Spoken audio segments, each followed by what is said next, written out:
तो hey guys, welcome back to my channel. कल की वीडियो में हमने पढ़ा एपिथेलियल टिश्यू। ठीक है, वो हमने सारा कंप्लीट कर लिया है। ठीक है, तो आज हम पढ़ेंगे कनेक्टिव टिश्यू। ठीक है, कनेक्टिव टिश्यू नाम से ही समझ में आ रहा है, जो कनेक्ट करता हो। ठीक है, अब आता है कनेक्टिव टिश्यू क्या होता है। Tissues that connect support to different tissues and body parts. ठीक है, ऐसी टिश्यूज जो कनेक्ट करती है या फिर सपोर्ट प्रोवाइड करती है। ठीक है, टिश्यूज को या फिर बॉडी पार्ट्स को। ठीक है, उसे कहते हैं कनेक्टिव टिश्यू। अब इसके फंक्शंस क्या क्या है। ठीक है, स्टोर फैट। ठीक है, फैट को स्टोर करता है। ठीक है, support and strengthen tissue, support देता है। ठीक है, टिश्यू को स्ट्रेंथ प्रोवाइड करता है। हेल्प इन ट्रांसपोर्टेशन, ट्रांसपोर्टेशन में हेल्प करता है। ठीक है, प्रोटेक्शन, प्रोटेक्ट इंटरनल ऑर्गन। ठीक है, इंटरनल ऑर्गन जो होते हैं हमारे, जो सॉफ्ट ऑर्गन्स होते हैं, ठीक है, जो उनको प्रोटेक्ट करता है। ठीक है, main site of immune reaction. ठीक है, ये main site of immune reaction होता है। जैसे कि इसमें कफर सेल्स जो लिवर में होती हैं, वो फैगोसाइटोसिस एक्शन से जो फॉरेन पार्टिकल्स होते हैं उनको वो करते हैं। ठीक है, ये इम्यून रिएक्शन में भी हेल्प करता है। ठीक है, अब आता है इसके कंपोनेंट्स क्या क्या है। ठीक है, कनेक्टिव टिश्यू इसके दो कंपोनेंट्स होते हैं, सेल्स और मैट्रिक्स।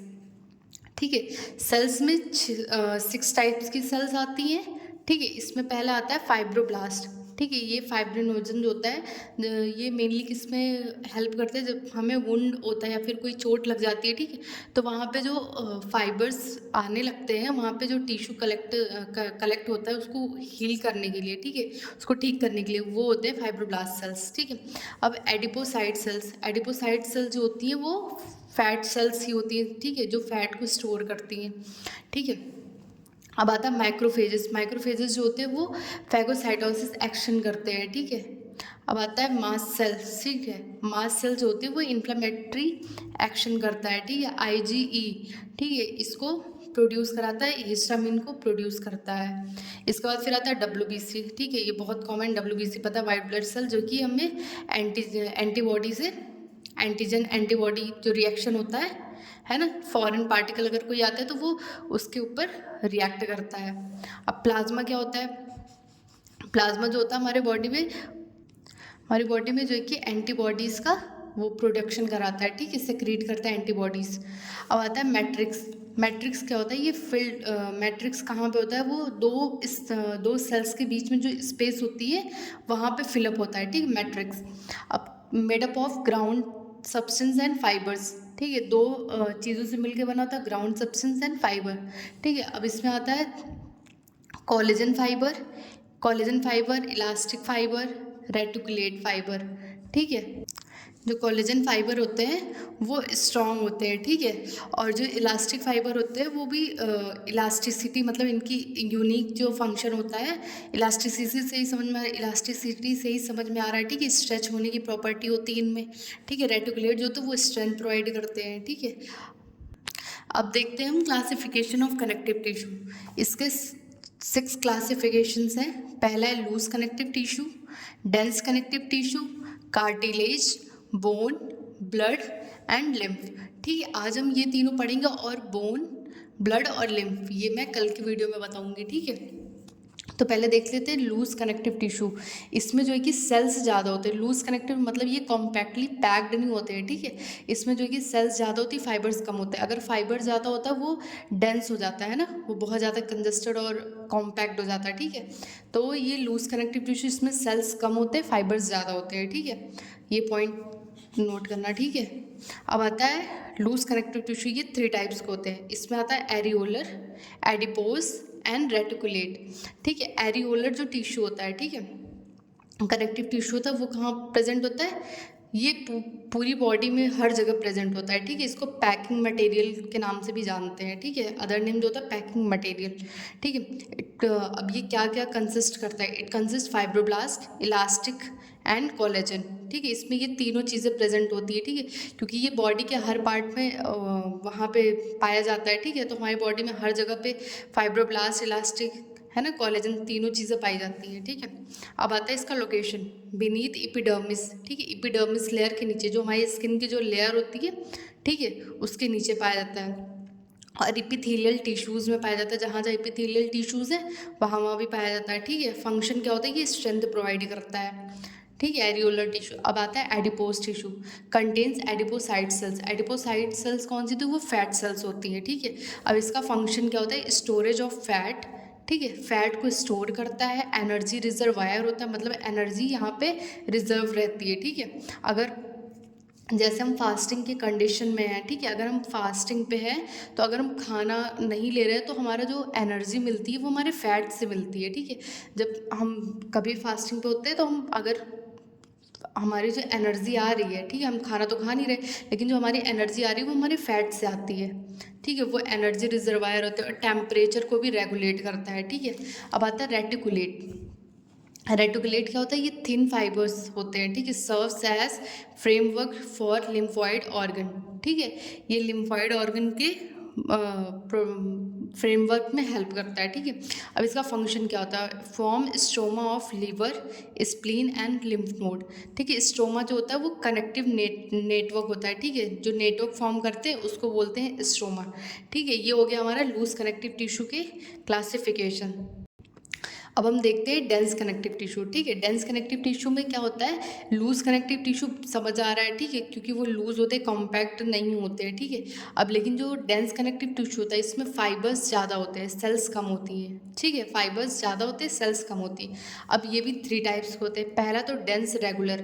डेंस रेगुलर मतलब वो जो उसका जो स्ट्रक्चर है, ठीक है, वो रेगुलर है, ठीक है। उसमें जो कि ये देखो फिगर में बना है यहाँ पे, ये इसका जो स्ट्रक्चर है ये रेगुलर है, ठीक है।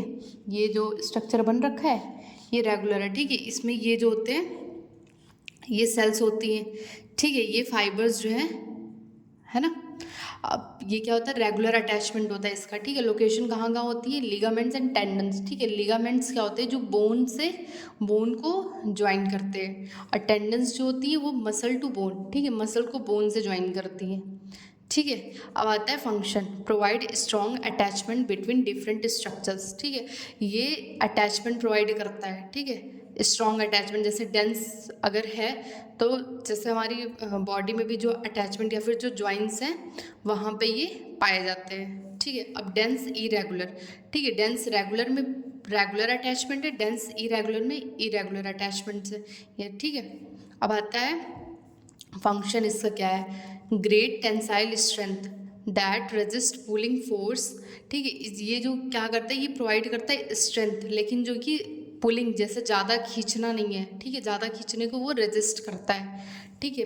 अब लोकेशन का लोअर लेयर ऑफ स्किन, ठीक है, white layer of eye ball, ठीक है, जो स्किन की जो लोअर लेयर होती है वहाँ पे पाया जाता है, और जो वाइट लेयर होता है आई बॉल में वहाँ पे पाया जाता है, ठीक है। अब इलास्टिक डेंस कनेक्टिव टिश्यू ये कहाँ पे पाया जाता है, मतलब इलास्टिक से समझ में आ रहा है, इलास्टिसिटी है ना, ये स्ट्रेच हो सकता है, ठीक है। लोकेशन वॉल्स ऑफ आर्टरीज, है ना, आर्टरीज की वॉल्स पे। अब फंक्शन क्या है, स्ट्रेचिंग प्रॉपर्टी होती है इनकी, ठीक है। ये हो गया हमारा डेंस कनेक्टिव टिश्यू, ठीक है, डेंस कनेक्टिव टिश्यू हो गया। अब हम पढ़ते हैं कार्टिलेज, ठीक है। कार्टिलेज क्या होता है, ये स्पेशलाइज कनेक्टिव टिश्यू होता है, ठीक है। कार्टिलेज जो सॉफ्ट बोन उसमें होती है, बोन भी होती है, ठीक है। तो अब इसमें क्या होता है, flexible a little bit but resist stretching, है ना, फ्लैक्सिबल होती है लेकिन जो कि स्ट्रेच नहीं कर सकते हम उसे, ठीक है। फ्लैक्सिबल तो जैसे हमारा ईयर का वो पिना है, ठीक है, ये हम वो कर सकते हैं, ठीक है, फ्लैक्सिबल होती हैं लेकिन हम उसको स्ट्रेच नहीं कर सकते पूरा, ठीक है। अब इसमें क्या क्या है, इसमें जो है कि फाइबर्स भी होते हैं, ठीक है, ग्राउंड सब्सटेंस है ना, कॉन्ड्रोसाइट सेल्स होती हैं इसमें, ठीक है। अब इसके फंक्शन क्या है, जॉइन बोन टुगेदर, ठीक है, बोन्स को ज्वाइन करता है। 2 सेल्स फाउंड इन कार्टिलेज, अब कार्टिलेज में 2 सेल्स पाई जाती है, ठीक है। पहला तो है कॉन्ड्रोसाइट सेल्स और कॉन्ड्रियोब्लास्ट। कॉन्ड्रियोसाइट सेल्स जो होती है वो मैच्योर सेल्स होती है, ठीक है, और जो कॉन्ड्रियोब्लास्ट सेल्स होता है वो इमेच्योर होता है, ठीक है। अब देखते हैं हम टाइप्स ऑफ कार्टिलेज, ठीक है। कार्टिलेज के 3 टाइप्स होते हैं। पहला तो hyaline cartilage, elastin and fibrocartilage. Hyaline cartilage जो होता है वो it appears bluish in colour due to hyaluronic acid, ठीक है। इसमें हाइलोरॉनिक एसिड पाया जाता है इसलिए इनका जो अपीयरेंस होता है वो ब्लू कलर में होता है, ठीक है। ये 1 वर्ड में पूछा जा सकता है, ठीक है, क्योंकि हाइलिन कार्टिलेज का कलर ब्लूइश क्यों होता है, ठीक है, किस वजह से होता है, तो हाइलोरॉनिक एसिड की वजह से होता है। लोकेशन क्या है, ग्रोथ प्लेट, है ना। फोर्टल कार्टिलेज, है ना, इसमें फाइबर्स नहीं होते हैं, ठीक है, इसमें सिर्फ कॉन्ड्रोसाइट सेल्स होते हैं, ग्राउंड सब्सटेंस होता है, ठीक है। ये जो पूरा ये एरिया है यहाँ पे ब्लूइश कलर पूरा शो करता है, किस वजह से, हाइलोरोनिक एसिड की वजह से। अब आता है इलास्टिन, यहाँ पे भी सेम ही इलास्टिन, जहाँ भी है इलास्टिक का मतलब ही समझ में आ रहा है ना, स्ट्रेचिंग प्रॉपर्टी होगी। इट कंटेन्स इलास्टिन फाइबर, है ना। लोकेशन कहाँ है, ईयर पिना, ठीक है, जो हमारी ईयर की पिना होती है वो वहाँ पे होता है, ठीक है। उसको हम खींच सकते हैं लेकिन ज़्यादा नहीं खींच सकते, है ना।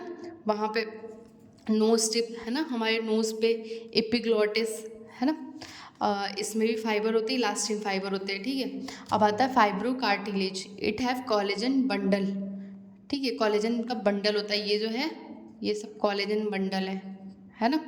अब क्या होता है लोकेशन, इंट्रावर्टिबुलर डिस्क, है ना, इंटरवर्टिबुलर डिस्क में पाया जाता है, ठीक है।